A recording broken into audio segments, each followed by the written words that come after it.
윤석열 대통령과 국민의힘은 국회를 무시한 독주를 즉각 멈추기 바랍니다. 국세청장을 국회의 인사청문 절차도 거치지 않고 독단적으로 임명했습니다.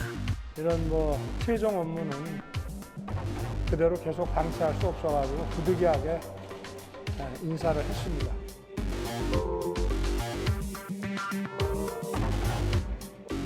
다른 국무위원들은 좀 국회가 정상화될 때까지, 원구성이 될 때까지 좀 더 차분하게 기다리려고 하는데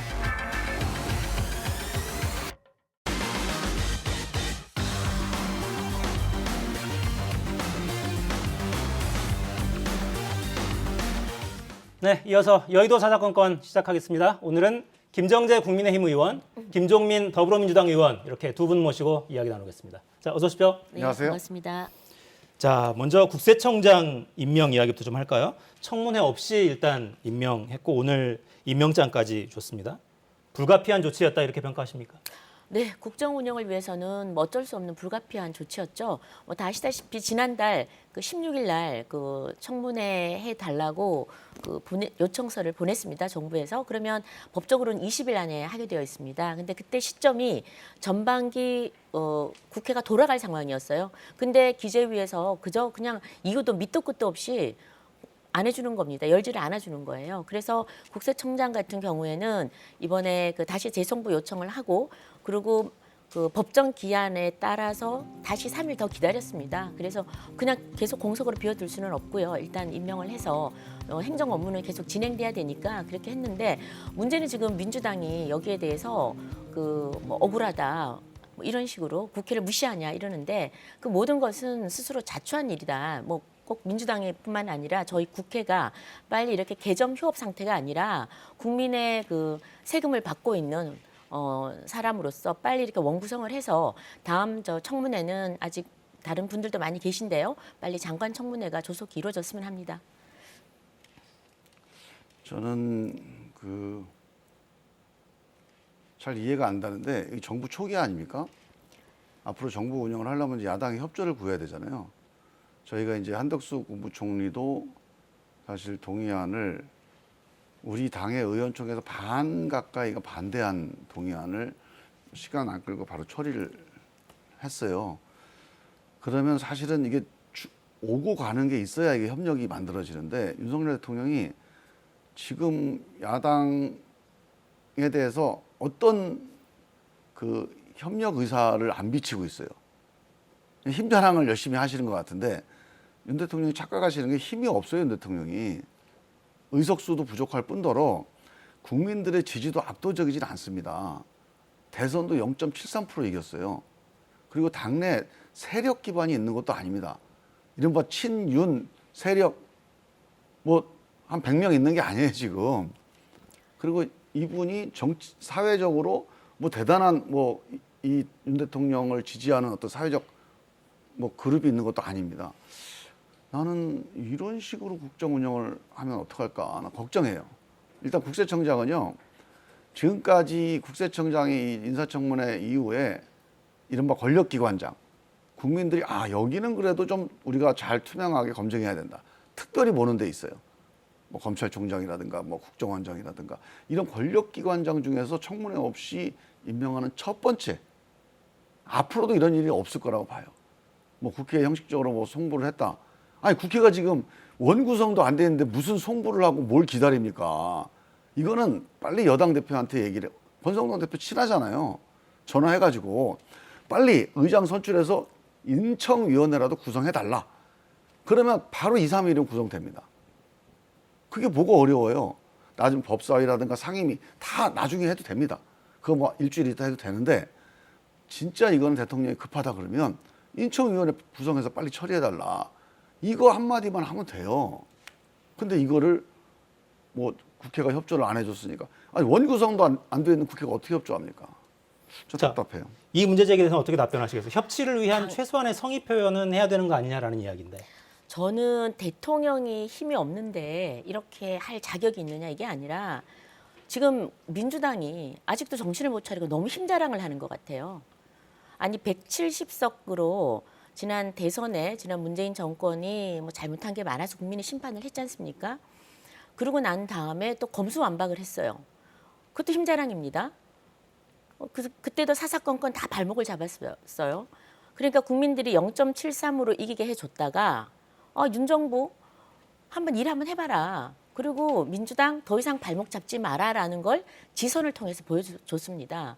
그러면 정신을 차려야 되는데 여전히 지금 정쟁에만 휩싸이고 내홍 갈등, 계파 갈등만 하고 있고 지금 원구성할 생각도 의지도 없는 겁니다. 그래서 이번 같은 경우도 정말 뭐 심각한 문제가 있어서 하는 게 아니라 저는 그냥 이번 같은 게 묻지마 거절 같아요. 무슨 문제 제기도 안 합니다. 그럼 뭐 때문에 그러냐? 단 하나입니다. 법사위원장. 지금 법사위원장을 지난 그 1년 전에 뺏어간 거죠. 쉽게 얘기하면. 원래는 국민의힘 겁니다. 국민의힘이 뭐 다 아시겠지만 의장과 법사위원장은 일당이 독식하지 않게 돼 있습니다. 근데 독식했어요. 그러니까 미안하다고 그럼 하반기에는 니네 가져가라. 뺏었던 거 돌려줄게. 이랬는데 막상 하반기가 되니까 또 약속을 안 지키는 거예요. 지금 그것 때문에 지금 원구성이 이렇게 차질을 빚어지고 있는데 간단합니다. 법사위원장 빨리 국민의힘한테 주고 의장 법사위원장만 정해지면 나머지 지금 18개 상임위는 이미 간사들도 다 내정이 돼 있고요. 바로 진행하면 됩니다. 그러니까 지금 이 심각한 문제를 실질적으로 인식하지 않고 그냥 다리 잡기, 발목 잡기에만 혈안이 돼 있는 것 같습니다. 네, 법사위 이야기는 제가 의원님께 질문을 드릴 텐데 이거 하나 좀 짚고 넘어가죠. 박순애 후보자 교육부 그리고 김승희 후보자 복지부 이 두 분도 일단 인사청문 요청은 국회에 넘어와 있는 상태고 네. 기다리고 있는 거잖아요. 네네. 원구성이 안 된 상태고 만약에 이런 상황이라면 국세청장 임명했듯이 그냥 인사청문회 없이 갈 수도 있는 상황이라고 보십니까? 저는 조금 다르다고 보는데요. 국세청장 같은 경우에는 아까 말씀하신 대로 4대 권력기관 중에 하나입니다. 그래서 굉장히 신중하게 해야 되는 건 맞아요. 그러나 그만큼 또 반드시 공석으로 오래 둘 수도 없는 자리입니다. 그래서 지난 전반기에 그 인사청문 요청을 했기 때문에 그때는 충분히 할 수 있었음에도 불구하고 안 했기 때문에 불가피하게 한 거고 이번에 그 지금 조금 전에 말씀 주신 박순애 그리고 김승희 그 후보들은 하반기 전반기가 끝나고 지금 요청을 한 겁니다. 그래서 아마 저는 저희 당 입장에서는 최대한 원 구성을 한 이후에 어떻게든지 인사청문회만큼은 정상적으로 해서 하자라는 게 지금 당의 입장입니다. 네, 박순애, 김승희 후보자는 밀어붙이진 않을 것 같다. 근데 그게 저는 조금 이제 이거 뭐 제가 남의 일에 그 충고라고 할까요? 한번 생각을 해보세요. 저는 오히려 거꾸로 하는 게 맞다고 봐요. 교육부 장관이나 보건복지부 장관은 그냥 뭐 시간이 없으니까 해도 되는데 국세청장 그렇게 하면 안 됩니다. 왜냐하면 국세청장은 뭐 권력기관장 이 말 자체가 좀 잘못된 말입니다. 권력이 아니라 정치 중립이 고도로 요구되는 자리. 그다음에 신뢰성과 투명성이 고도로 요구되는 자리예요. 국세청장은 세금을 걷는 자리인데 누가 예를 들어서 뭐 권력이 이제 뭐 작동을 해서 세금을 걷는다든가 뭐 세무조사한다든가 이러면 국가 전체가 흐트러지거든요. 그래서 정말로 이 자리는 투명하고 공정한 인사다 이렇게 신뢰를 얻어야 되는 자리예요. 교육부 장관이나 보건복지부 장관보다 정치 중립성과 공정성이 요구가 훨씬 높은 자리입니다. 이런 자리라면은 이런 자리는 반드시 인사청문회를 거쳐서 이렇게 통과된 사람이다. 그래야 이 일을 하기가 편해요. 쉬워요. 나중에 자 무슨 일이 생기잖아요 국세청에. 그러면 거 봐라 인사청문회도 안 하고 그냥 뭐 밤에 그냥 자기들끼리 임명한 사람이다. 훨씬 더 공격이 많아질 겁니다. 이 국정 운영에 별로 좋지 않아요. 그래서 저는 만약에 뭐 셋 중에서 뭐 하나를 한다 그러면 오히려 보건복지부 장관, 교육부 장관을 했어요. 어떻게 국세청장을 이렇게 일방적으로 임명하냐. 저는 이거는 앞으로 국정 운영에 별로 안 좋을 것 같습니다. 네. 방금 영상을 보셨습니다만 이미 대통령실에서 임명장까지 수여를 했고 임기가 시작이 됐습니다. 취임식까지 진행이 됐죠. 자, 법사위 이야기 좀 넘어가 볼까요? 법사위 잠깐만요. 그 전에 네. 그리고 이제 아까 힘자랑 한다고 그러셨는데요. 저는 이제 저희가 일방적으로 통과시킨 뭐 법안 혹은 이런 것들에 대한 비판이 있죠. 근데 실제로 저희가 한덕수 국무총리 동의안 때 힘자랑 하려면 그거 부결시켰어야죠. 그 동의를 안 해줬어야 됩니다. 그게 제일 큰 건데 그런 거를 우리가 같이 협조를 했잖아요. 지금은 힘 자랑할래도 원구성이 안 돼 있어서 힘이 없어요, 지금. 힘 자랑이 아니라 힘이 없습니다, 지금. 그러니까 지금은 오히려 우리 여당이 좀 양보를 하거나 아니 여당이 좀 협조를 해야 되는 판인데 아예 원구성도 안 해주는데 무슨 힘 자랑을 합니까? 어떻게 국회 내에서는 지금 170석 플러스 알파가 있는데 압도적이죠. 압도적이죠. 그러니까 지금 국민들이 반대했던 60%나 반대했던 그 검수완박도 진행을 했었고 그 이외에도 지금 사실 국회는 민주당의 시간입니다. 모든 게 민주당이 완전히 다수당으로서 모든 권한을 갖고 있기 때문에 민주당의 협조 없이는 어느 것도 못합니다. 그런데 인사청문회는 정부가 하는 것이 아니라 국회가 하는 겁니다. 그런데 거기서 힘을 가지고 있는 민주당이 못하겠다. 뭐 발랑 넘어지면 아무 방법이 없는 겁니다. 그래서 다시 좀 제대로 앉으셔가지고 좀 정말 서로 양보하면서 협상해서 빨리 하는 것이 국민에 대한 예의고 도리인 것 빨리 같아요. 원구성 좀 하자니까. 그러니까 원구성을 민주당이 좀 해달라니까요. 우리 원구성 내일이라도 당장 해요. 아니 저희도 내일이라 저희 오늘이라도 할 수 있습니다. 오늘이라도. 네, 어제 됐었어야 되는 원구성인데. 자, 법사위 권한을 축소하는데 동의한다면 위원장 넘길 수 있다. 네. 이런 이야기 하셨잖아요. 어떤 취지입니까? 한번 생각해 보세요. 제가 우리 국민들이 좀 이걸 한번 그 판단을 해보셔야 될 게 법사위가 뭐길래 이런 생각 안 듭니까? 법사위가 우리 18개 상임위 중에 하나예요. 근데 어떤 상임위 하나가 이렇게 국회 전체를 좌우할 만큼 힘이 세다. 이게 정상인가요? 이게 헌법에 맞질 않아요, 이거는. 이 법사위가 그렇게 힘이 세기 때문에 서로 여야 간에 양보를 안 하는 거 아니겠습니까? 이게 18개 원오브 댐이면 벌써 끝났겠죠. 국회의장과 맞먹을 정도의 권한을 갖고 있는 거예요. 이게 비정상입니다.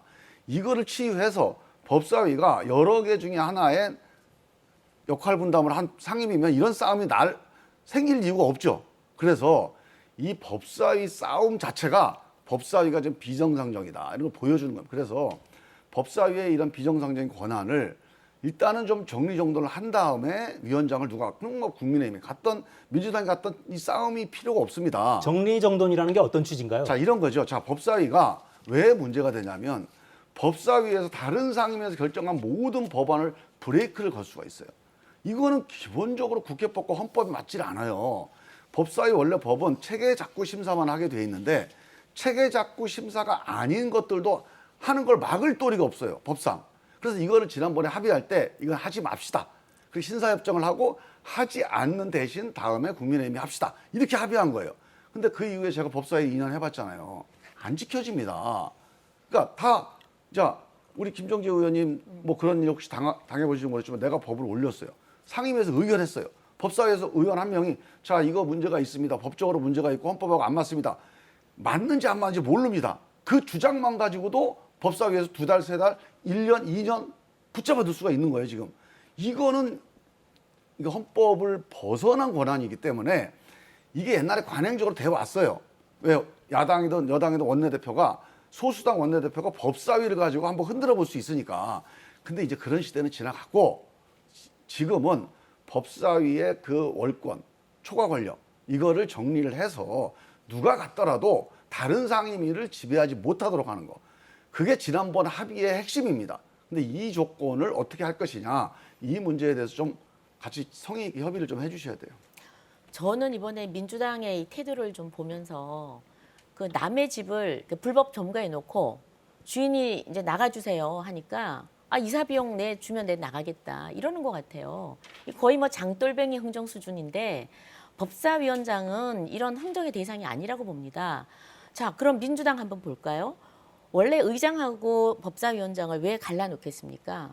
의장은 직권상정이라는 걸 합니다. 그래서 국회에서 논의가 제대로 다 안 돼도 이것은 내가 반드시 뭘 해야 되겠다라고 하면 의장이 직권상정을 할 수 있습니다. 그래서 그 소수 의장과 다른 당에 있는 그 의원들을 항상 불안하고 노심초사합니다. 그런 경우가 많았죠. 자, 그런데 그런 의장, 막강한 권력을 가진 의장과 또 이 법사위원장을 같이 하는 건 맞지 않다 해서 갈라놓는 거거든요. 그런데 민주당이 지금 우리 김종민 의원님 말씀대로 그렇게 막강한 권력을 가진, 힘을 가진 다른 상임위보다 우월한 위치에 있는 법사위원장을 전반기에 민주당이 가졌을 때는 아무 말 안 했습니다. 본인들이 법사위원장을 할 때는 아무 말 없다가 갑자기 하반기에 우리 국민의힘으로 온다 그러니까 힘 다 빼겠다. 다 원래 있는 본래 기능을 다 삭제하고 난 다음에 가져가라. 이거 말이 안 되죠. 이거는 흥정의 대상이 될 수 없고요. 아까 말씀하신 것 중에 제가 일면 긍정하는 부분도 있습니다. 왜냐하면 그 법사위의 그 기본적인 기능이 자꾸 수정하고 법 체계를 손보는 거거든요. 왜 그러냐 하면 18개 다른 여타 17개 상임위에서 법안이 올라오면 그 상임위에서는 그 산업이면 산업위, 국토위면 국토위 거기에 맞춰서 법안 심사를 합니다. 그런데 법사위는 모든 그 법 체계를 전체적으로 모든 상임위의 걸 다 보고 이게 과연 체계가 맞는지 혹시 다른 법과 충돌이 되는 것이 없는지 이걸 보게 됩니다. 그러니까 자세히 들여다볼 수밖에 없고 그래서 법사위를 가면은 모든 다른 차관들, 다른 부처 차관들이 다 모여서 언제든지 부를 수 있거든요. 그래서 어떤 데는 상임위가 법안 심사를 할 때는 이게 최종적으로 법사위에서 한번 걸러지기 때문에 우리는 이 본질에만 충실해서 심사를 하자 그렇게 지금 심사를 하고 있습니다. 그래서 최종적으로 한번 걸러주는 역할을 하는 거죠. 근데 네. 그 기능을 없애자고 하니 이거는 뭐 말이 제가 안 이제 됩니다. 약간 보충해서 제가 법사위에 있었잖아요. 지금 김정재 의원이 니들이 법사위원장 할 때는 가만히 있다 그러냐. 가만히 있질 않았어요. 지난 2년 동안 우리 합의사항을 법사위에서 회의할 때마다 싸웁니다. 이거는 합의에 어긋난 거 아니냐. 이거는 체계작고 심사 범위를 벗어난 거다. 이건 국회 다른 상임위의 권한을 침해하는 거다. 이 논쟁을 매번 합니다. 그래서 우리가 원래 합의할 때는 이런 거 하지 말자고 합의했는데 합의가 안 지켜진다. 이렇게 계속 싸웠어요. 그래서 지난 합의 이후에 법사위 운영을 보니까 그 정도 합의 가지고는 합의 취지를, 합의 정신을 지킬 수가 없다. 이게 결론이에요, 지금. 그래서 국회법을 개정하자 이거. 그래서 국회법을 개정하든 아니면 다른 대안을, 예를 들면 이런 거죠. 자, 체계작고 심사를 하는데 개별 의원들이 다른 정치적 목적 때문에 붙잡는 거. 이건 월권 아닙니까? 월권을 막을 방법이 없어요, 지금. 그러면 체계작고 심사 기구를 전문가들로 만들어서 이거는 분명히 체계작고 심사에 문제가 있습니다 하는 조항들을 1차 심사에서 법사위에 올리면 그걸 가지고 법사위에 심사한다. 그런 정도는 말이 돼요. 그러면 의원들이, 법사위원들이 마음대로 김정재 의원 미우니까 김정재 발이다. 이거 잡자. 이런 짓을 못 해요. 근데 지금 할 수 있습니다. 김정재 의원이 나하고 토론하는데 좀 뭐 바른 말 했다. 한번 맛 좀 봐라. 제가 법사위에 있으면 잡을 수 있어요. 그러면 안 되시죠. 통과 안 시키겠다. 이게 가능하다는 것 자체가 이건 법의 이거 입법 미비 사항이에요. 그래서 저는 이 점을 해결하는 대안을 가져야 국회에 평화가 옵니다. 그 다음에 다수당 소수당이 문제 해결하는 건 그건 그야말로 정치력이 필요한 건데 법사위는 법사위원 한두 사람이 나머지 상임위원들의 권한을 뺏을 수 있는 정말로 이거는 국회법의 취지를 완전히 왜곡시킨 그래서 이건 반드시 고쳐야 됩니다.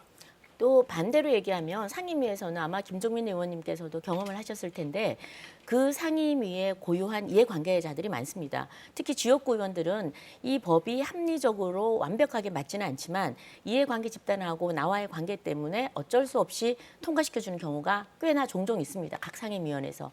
그렇게 상임위에서는 통과시켜주면서 마지막 어떤 최종 걸러주는 데가 법사위가 다른 위원회 또는 다른 법들과의 이해관계 또 상충관계를 잘 살펴서 이 법은 아마 통과되기는 게 그다지 쉽지는 않을 것이다라고 잠정적으로 예측하면서도 그 상임위에서는 통과시켜주는 경우도 사실은 있습니다. 그래서 아마 법사위에서는 좀 더 철저하게 왜냐하면 법조인들이 많이 갑니다. 우리 김종민 의원님께서는 법조인 아닌데도 훨씬 뛰어난 기량을 발휘하시지만 대부분 법조인들이 많이 갑니다.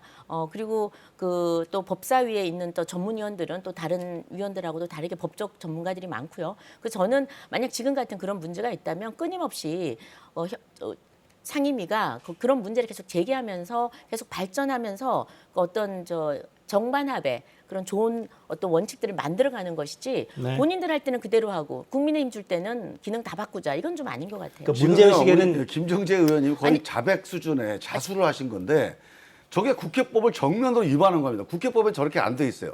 국회법은 상임위 중심지, 상임위 의결이 최고 의결입니다. 단 체계작고 심사라고는 아주 기술적인 부분만 법사위가 보게 돼 있는데 지금 모든 의원들이 저렇게 하고 있어요. 자기 상임위에서 심사를 제대로 안 합니다. 법사위 가면 한 번 더 보겠지. 이건 법에 안 나와 있어요, 지금. 이거 위법입니다. 이 위법, 불법 행위를 계속 하고 있는 거를 지금 그동안의 정치적 관행이라는 이유로 묵과하고 있는 건데 이거는 이제 고쳐야 됩니다. 이렇게 되면 입법 활동이 부실해집니다. 그리고 법사위원들이 무슨 변호사들이 있다고 그래도 법사위원들이 그 수백 개의 법을 어떻게 다 봅니까? 그냥 자기 관심 있는 법만 잡는 거예요. 그래서 결국은 입법 부실의 핵심적인 이유가 이 법사위의 월권 여기에 그러니까 관련이 돼 있는 거죠. 오히려 입법이 부실해진다. 부실해지죠. 그러니까 예. 저는 그런 뜻이 아니고 좀 왜곡하시는 것 같은데 아까 뭐 조금 언짢은 의원 거 있으면 법을 잡는다 그랬는데 뭐 그런 의원이 얼마나 계신지 잘 모르겠습니다만 쉽지는 않을 겁니다. 그리고 상임위에서는 저희가 모든 상임위가 완벽하게 법 체계를 다 알 수는 없습니다. 그래서 그 상임위 안에서도 철저하게 심사를 합니다. 그러나 다른 법과의 어떤 충돌이나 이런 거는 법사위에서 자꾸 체계 심사를 하면서 해줄 거라는 마지막 기대는 합니다. 그래서 저희 안에서는 철저히 하죠. 하는데 혹시나 행여나 그런 문제들이 있다면 마지막 법사위에서 아까 말씀하신 대로 법에 나와 있는 대로 자꾸 체계 심사를 하는데 그것을 충실히 하면 되는 겁니다. 충실히 하는데 아까 전처럼 기분 나쁘다고 나 저 의원 거는 발목 잡을 거야. 이렇게 하면 그거는 그야말로 법사위가 고백을 하는 거죠. 그런 네. 감정 어린 그 법안 심사를 하시면 제가 안 그런 되죠. 예를 이제 좀 이제 농담으로 좀 편하게 이제 우스갯소리를 들은 예고 그런 의원이 없죠 당연히. 그런데 없어야죠. 문제는 그런 의원이 나와도 이 법은 막을 수가 없다는 거예요. 이 관행은. 또 하나 자 그런 뭐 예를 기분 나쁘다고 해서 잡지는 않습니다만 예를 들면 체계 작구가 아닌데 이 법을 반대할 수 있잖아요. 내가 보기에는 개인적으로 이 법은 난 의견이 다르다. 상임위에서 의결됐어요. 체계 작구 심사가 문제가 좀 없더라도 내가 반대하는 법에 대해서 문제 제기할 수 있습니다. 그런 관행은 있어요 지금. 그러면 이것도 국회법에 어긋나는 겁니다. 근데 이 국회법에 어긋나는 거를 지금 현재 법사위의 관행이 해결을 못하고 있고 지금 지난 여야 원내대표 합의가 이걸 앞으로는 하지 말자고 합의한 거예요. 근데 제가 지난 2년 동안 해보니까 그게 계속 반복되고 있더라. 그러면 이 문제는 해결을 해야 된다는 거예요. 알겠습니다. 똑같은 이야기가 반복되는데 결국에는 일단 넘겨주고 논의를 시작하자라는 그렇죠. 입장이신 네, 것 네. 같고. 일단 아 저는 좋아요. 일단 자, 이 법사위원장 법을 고치겠다는 합의만 있으면 그 넘겨줄 문제도 수 있어요. 같이 논의를 해야죠. 예, 계속해서. 그 합의가 있다면 넘겨줄 수도 있다. 그럼요. 네. 원내 지도부와도 넘겨주시면 합의가 하겠다. 된 이야기인가요? 아니 저는 뭐 원내 지도부한테 제가 요구 주장을 할게요. 지금 이게 이 법을 안 고치면 어렵다는 주장도 제가 우리 당에서 좀 적극적으로 한 사람이에요. 근데 만약에 우리가 약속을 지킨다고 넘겨준다 그러면 이러이러한 방향으로 이거는 입법 개선을 하겠다. 이런 합의가 있으면 제가 앞장서서 얘기할게요. 알겠습니다. 그동안 여야 원내대표가 서명한 그 합의문도 파기했다고 서로 손가락질했던 게 또 국회인데 그 이 합의문이 약속은 앞에 조항이 있고 뒤에 조항이 있어요. 네. 서로 이제 앞을 파기했다 뒤를 파기했다 이러고 싸우고 있는 겁니다 지금. 알겠습니다. 이번엔 달랐으면 좋겠네요. 네, 쟁점이 이것만 있는 게 아니어서 다음 것도 한번 볼까요? 조응천 의원이 오늘 발의한 법안이 있습니다. 국회법 개정안 논란이 큽니다. 관련 발언 들어보시겠습니다. 시간이 너무 많이 지나갔습니다. 취지하고는 다르니까. 혹은 위임하지 않은 것까지도 시행령에 다 담아가지고 법을 뒤집은 거야. 예. 법을 무력화시킨 거예요. 그러면 그건 입법권이 국회에 있습니까? 정부에 있습니까? 그건 아니잖아요. 이게 바로 국회 입법권을 침해한 거고 상권 분립을 침해한 거다.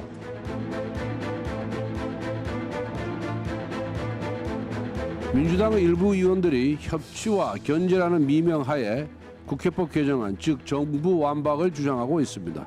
국회 다수당 권력을 극대화해서 행정부를 흔들어 보겠다는 것이 바로 국회법 개정의 본질입니다. 그때는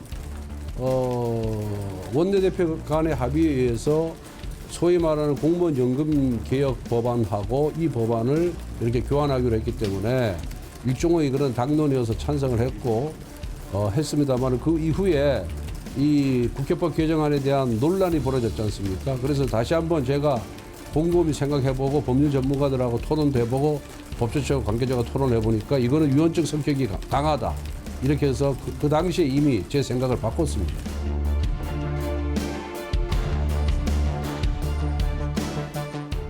네, 그때는 틀리고 지금은 맞느냐라는 질문에 권성동 원내대표는 생각이 바뀌었다라고 이야기했습니다.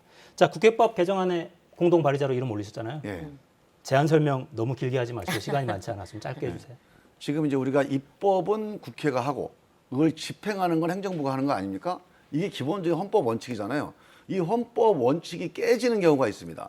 입법이 모든 걸 세세하게 다 규정을 못하니까 큰 방향만 정해놓고 자세한 거는 정부에서 이 입법의 취지를 시행령으로 정해라 이렇게 위임을 해요. 법에 그런 문구가 많이 들어가죠. 네. 그런데 문제는 공무원들이 예를 들면 과속하면은 벌금 물린다. 이거 법이에요. 근데 과속을 몇 킬로나 이것까지 해놓으면 법을 자주 바꿔야 되잖아요. 상황에 따라. 그러니까 과속의 기준은 시행령으로 정한다. 이게 뭐가 과속이냐? 근데 공무원이 과속의 기준을 안 정합니다. 그럼 법이 집행이 안 됩니다. 과속의 기준이 없으니까요. 자, 그러면 그 권한을 이게 공무원이 이게 행정 권한입니까? 입법권을 침해하는 거잖아요. 과속의 기준을 50%, 야, 요새 벌금이 좀 모자라니까 50km도 과속이야 하고 정해버려요. 그러면 이게 이 행정부에 정했다고 해서 이 행정부 권한이에요? 과속이라고 하는 의미를 임의적으로 월권을 해서 성격을 규정한 것, 이런 거는 입법권자가 정리를 해주는 게 맞아요. 저는 시행령, 이 행정입법을 행정부의 권한이라고 생각하는 이런 비헌법, 반헌법적인 사고방식, 헌법 위반입니다. 법안은, 법률은, 입법권은 국회의 권한입니다. 입법권을 구체화시키는 행정입법도 결국 국회의 권한을 행정부가 수행하기 위한 권한이지 행정부의 권한이 아니에요. 정해진 거를 집행할 때 이 차에는 적용하고 저 차에는 적용 안 하고 이거를 임의적으로 어떤 교통정책을 하는데 국회의원이 가서 너 내가 만든 법이니까 이 차에 적용해, 이 차에 적용하지 마라. 이게 월권인 거죠. 이 법안에 맞는 시행령 정하는 거는 국회의 권한을 구체화시키는, 이걸 검토할 권한이 국회에 있는 거예요. 네, 지금 국회는 법을 만드는 데입니다. 그다음 그 법을 아까 말씀하신 추상적으로 만들어요. 구체적으로 만들 수가 없습니다.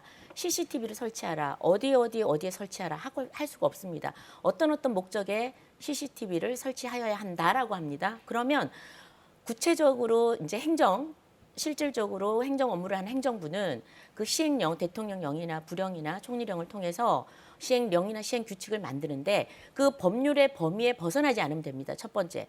두 번째, 취지에 벗어나지 않으면 됩니다. 그런데 이게 취지에 벗어났는지, 법령에 벗어났는지, 또 다른 법과 충돌이 되는지 아닌지를 검토를 해서 시행령을 만듭니다. 그것을 검토해 주는 것이 바로 법제처입니다.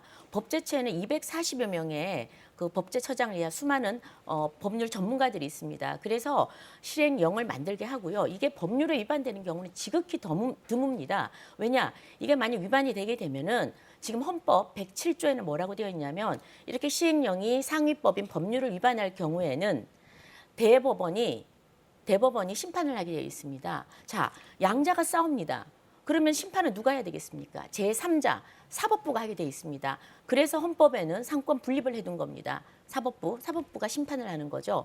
그런데 갑자기 그럼 시행령을 왜 만드느냐? 일을 하기 위해서 만드는 겁니다. 행정부는 직접적으로 그 법률이 있으면은 그걸 가지고 영을 만들어서 직접적으로 국민들한테 대행정 서비스를 해줘야 되는 겁니다. 그런데 여기서 뭔가를 하려고 하니까 지금 국회가 이번에 이 법안을 발의를 해서 행정부가 일하려는 발목을 지금 잡으려는 거예요. 사사건건 야, 그 행정령, 시행령 이거 수정을 해야 되겠어, 변경을 해야 되겠어, 가져와. 이렇게 해서 하는 겁니다. 그런데 그렇게 되면 굉장히 또 시간이 많이 걸리죠. 그래서 이렇게 지금 행정부가 일을 하려는데 발목을 또 잡으려고 한다. 그래서 지금 저희가 이거는 발목 잡기를 넘어서서 이건 발목 꺾기다. 윤석열 정부를 일을 못하게 하려고 또다시 이렇게 힘자랑을 하는 거다라고 저희가 지금 주장을 하고 있고요. 그다음에 사실 지난 대선에 지고 검수완박을 했습니다.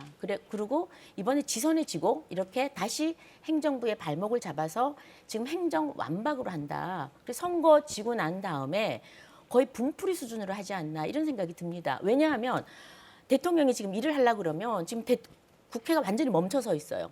그러면은 뭐라도 법률의 범위 안에서 뭔가 시행령을 고쳐서 할 수 있는 일들은 빨리빨리 진행을 해야 됩니다. 아주 예를 들면은 뭐 주택 정책 같은 경우에도 그 노후화된 그 노후 주택을 재건축을 하려고 그러면은요. 재건축을 하려고 그러면 연한이 있어요. 그럼 기준을 좀 완화시켜서 이건 시행령으로 할 수 있습니다. 물론 그 초과 이익 뭐 환수제 이런 거는 법률에서 해야 되기 때문에 못 건드려요. 그러나 할 수 있는 일. 지금 윤석열 정부가 국회가 멈춰져 있어서 법률은 손을 못 대지만 시행령을 바꿔서 할 수 있는 일은 지금 최대한 빨리 하려고 합니다. 그런데 여기에 제동을 걸고 싶은 거죠. 그래서 지금 이런 또 발상이 나온 것 같고요. 이거는 지금 헌법 위반일 뿐만 아니라 윤석열 정부에 일하려고 하는 윤석열 정부를 또 발목을 꺾으려고 그러고 또 하나는 지금 선거 패배에 대한 분풀이다. 저는 이렇게 해석할 수밖에 없습니다. 지금 이제 그 국민들이 보시기에 그거 뭐 헌법재판소 대법원 가서 그냥 판결하면 되지 않냐 이렇게 생각을 하실 수 있잖아요. 그게 안 됩니다. 자, 법안을 만들었어요. 시행령을 만들었어요. 근데 입법 입법부에서 보기에 시행령이 입법의 범위를 벗어나 있어요. 그래서 이거 고쳐라. 그런데 안 고칩니다. 이건 우리 권하냐? 그러면 이제 대법원 가거나 헌법재판소 가잖아요. 이게 2, 3년 걸립니다. 그러면 그동안에 입법 취지와 어긋난 집행이 이루어져요. 다 이루어지고 난 다음에 치유해봐야 소용이 없습니다. 그게 이제 우리 국민의힘이 이분들이 이런 잔기술에 되게 능해요. 지난번에 이명박 정권 때 똑같은 짓을 했어요. 그때 22조나 되는 4대강 예산이 국회를 통과하지 않고 또는 국회 입법을 통하지 않고 집행이 됐어요. 그게 대표적인 게 뭐냐면, 자, 500억 이상 되면 예타를 해야 돼. 예타 면제를 시행령에 박아놨어요. 예비 타당성 조사. 네, 예비 타당성 조사를 해서 그 정도가 되는 예상 집행인지를 보기로 돼 있는 건데 이게 법이에요. 이 법을 피해가기 위해서 시행령에다가 예타 면제 사업으로 지정을 해줍니다. 법을 어긋나는 건데 나중에 가서 위헌이 났습니다. 근데 문제는 이미 사업은 집행이 다 끝나버린 거예요. 이런 걸 또 하려고 하는 거니까 저분들이 지금 이제 우리 MB 시즌2라고 그러잖아요. 저분들이 저런 장기술에 능하기 때문에 지금 이 문제를 제도적으로 정리를 안 해놓으면 또 어떤 장기술이 나올지 모르니까 빨리 해. 그래서 제가 이번에 공동 발의로 이름을 올린 거예요. 네. 문재인 정부가 들어와서 이 지금 조금 전에 말씀하신 예타 면제 사업 어마어마하게 했습니다. 지금 저희 지난 문재인 정부께서 예타 면제한다고 전국에 하나씩 사업 신청하라고 그랬어요. 경북에서 2조짜리 신청했고요. 김경수 지사가 6조짜리 사업 신청했습니다. 경북은 탈락되고 경남은 됐습니다. 이것도 마찬가지입니다. 지금 저 말이 옳다면 대통령이 하는 예타 면제 사업은 다 꼼수인데 그렇다면 윤석열 정부가 MB 시즌2가 아니고 문재인 정부가 MB 시즌2가 돼야죠. 그러니까 그거는 제가 틀린 말이 그건 저는 옳지 않다고 생각을 하고요. 지금 시행령이 사실상 아까 제가 법제처 얘기를 한 이유는 뭐냐면 이 수많은 공무원들이 일을 하는데 공무원들이 제일 싫어하는 게 뭡니까? 법률 위반하는 겁니다. 그러니까 법률에 위반해가지고 시행령을 만들면 여러 가지 문제 제기를 하기 때문에 아예 안 하려고 합니다. 물론 어쩌다가 한 번씩 현장하고 맞추려고 하다 보면은 가끔씩 한두 개 안 맞는 게 있죠. 그러면 바로 국회에서 또 검토를 해가지고 이거 바꾸라고 합니다. 예를 들면 저희 포항에 지진이 났어요. 제가 포항 지진 특별법을 통과시켰습니다. 저희는 실질적으로 주민이 받은 피해를 실질적으로 보상한다. 이게 법률의 내용이었습니다. 근데 구체적으로는 모두 정부에서 대통령령으로 정합니다. 그래서 무슨 위원회를 만들어서 누구한테 얼마를 줄지는 거기서 정합니다. 그런데 막상 현장에 가다 보면 억울한 사람이 생기는 거예요. 그러면 시행령을 제가 이렇게 바꿔달라고 제가 요청을 합니다. 국회에서.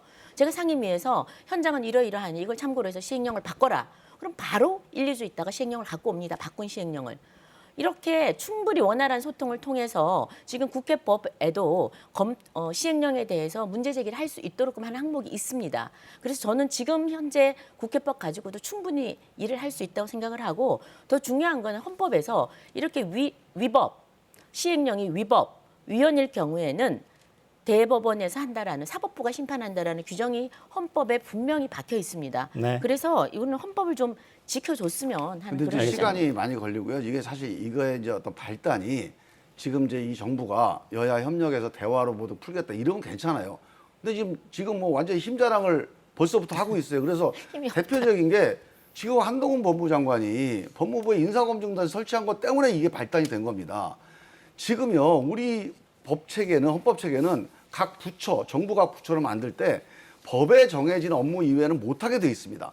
그것만 법률로 정하게 돼 있어요. 그러니까 업무를 법률로 정하게 돼 있어요. 법무부는 법무 업무만 하게 돼 있습니다. 전 공무원들의 인사 검증 업무가 법무 업무가 아니에요. 근데 대통령이 지시하면은 대통령령을 고쳐서 그 업무를 법무부가 하게 만든 거 아닙니까? 그러니까 이런 걸 보고 야 이거 큰일 났다. 뭐 마음대로 하겠구나. 시행령 가지고 마음대로. 그래서 이걸 빨리 대책을 세워야겠다. 그래서 국회 논의가 이루어진 네. 거예요. 알겠습니다. 자, 저도 주장은 참고로 그 하나만 그 정보조직법에 보면요. 지금 말씀하신 인사검증단도 그 검증이나 조사나 수사 이런 등등도 얼마든지 위탁을 할 수 있게 돼 있습니다. 그래서 충분히 시행령으로 인사검증단을 만들 수 있다는 말씀을 드립니다. 네. 그걸 만들어서 총리실에 둬야죠, 당연히. 네. 그러니까 부처 자. 업무를 뛰어넘는 업무를 하는 데가 총리실이에요. 대통령실이에요. 여기다 둬야 됩니다. 법무부 인사만 검증하는 게 법무부 장관의 법적인 임무예요. 그걸 그렇게 하시면 안 돼요. 자, 그거 주장은 반드시 나중에 다시 고쳐집니다. 주장은 충분히 전달이 된 것 같고요. 네. 자, 시간이 거의 다 됐는데 저희 준비한 내용을 한 3분의 1밖에 못했어요, 오늘 방송을. 토론이 너무 뜨거워가지고. 근데 제가 이 질문은 마지막으로 꼭 드리고 싶어서 김건희 여사가 이제 본격적으로 공개 행보 나서면서 논란이 좀 많이 생깁니다. 대통령실 내부에서 촬영한 사진이 팬카페를 통해서 공개되는 상황도 있었고, 이번에 봉하마을에 방문하는 상황에서는 지인이 동반했다죠. 김건희 여사의 10년지기이자 코바나 콘텐츠, 김건희 여사의 그 회사 임원을 지낸 대학 교수라고 하는데, 사적인 인연을 가진 인사가 공식적인 행사에 이렇게 동행해도 좋으냐라는 질문이 하나 가능할 것 같고, 하나 질문을 더 드린다면 사적인 인연이 있는 이 인물이 선대위에도 참여하고, 그리고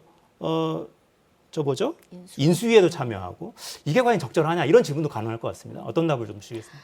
네, 사실은 이번에 봉하마을 예방은 공식 행사가 아니었습니다. 공식 일정이 아니었고 비공식적으로 조율해 왔고, 그러니까 비공식적이고 비공개 일정이었어요. 그런데 이제 뭐 언론이 계속 요청을 내서 공개한 것으로 알고 있습니다. 그러다 보니 아마 준비가 좀 철저하지 못했던 것 같아요. 특히나 지금 제2 부속실이 없기 때문에 뭐 보통 영부인의 그 일정이라든지 이런 모든 행보들은 그 제2부속실에서 철저하게 하고 누가 어디를 어떻게 가는지까지 자세하게 합니다. 근데 지금 이게 비공개고 아직 2부속실도 없고, 그러니까 지금 제가 보니까 이 부분에 대해서 아직 정리가 좀 안 된 것 같습니다. 근데 지금 이번 이런 일을 보면서 저는 향후에 뭐 이것도 국민의 여론을 좀 들어서 결정해야겠지만 제2부속실은 있어야 되지 않나라는 생각이 듭니다. 네. 왜냐하면 뭐 조용한 내조라고 하지만 그러나 그럼에도 불구하고 대통령의 부인으로서 그 어떤 공식적인 행사에 참여할 해외 순방부터 시작해서 많거든요. 그래서 이건 아마 피해갈 수 없어서 차라리 공개하고 공식적으로 하고 공식적인 루트를 통해서 하는 게 나을 거다 그런 생각이 들고, 네. 그분은 뭐 직함 교수라고 그래요. 교수고 또 사회 뭐 체육 경력이 많은 걸로 알고 있습니다. 그래서 그런 걸 바탕으로 해서 선대위와 인수위에 들어간 것으로 알고 있습니다. 근데 제가 이제 우리 윤석열 정부에 이제 여러 가지 이제 폭탄 중에 하나가 지금 이 문제예요. 지금 대통령 가족분들 선거 전에 엄청나게 문제가 됐잖아요. 지금 국민들이 아직도 이 의구심에서 완전히 푸른 상태가 아니거든요. 그래서 저는 조금 약간 자숙하거나 좀 자중하거나, 이게 국민에 대한 예의입니다. 아니 대통령 당선됐다고 가서 무슨 패션이 어떻게 했고 무슨 지인들하고 어디를 가고, 아니 이런 걸 또 팬카페에 올리고, 이건 국민들이 그동안에 대통령 선거 과정에 있었던 여러 가지 의혹들, 도이치모터스 수사도 아직 안 끝났어요. 자, 이런 것들에 대한 국민들의 어떤 의혹 내지는 의심 또 불신, 이런 걸 무시하는 거예요. 그래서 저는 불리할 겁니다, 아마 이런 식으로 운영하는 게. 이렇게 알겠습니다. 안 하는 게 좋을 거예요, 아마. 네. 조금 불안해 보인다라는 평가는 비슷한 것 같아요. 부속실이 좀 필요하지 않느냐, 오히려 저는 좀 공식적으로 가자 필요하다고 이런 말씀하시는 것 같고. 봅니다. 네. 보수 언론에서도 비슷한 취재 기사를 쏟아내더군요. 어떻게 대응할지 좀 보겠습니다, 이것도. 자, 마무리해야겠습니다. 김종민, 김정재 의원이었습니다. 자, 감사합니다. 네, 네, 고맙습니다. 감사합니다.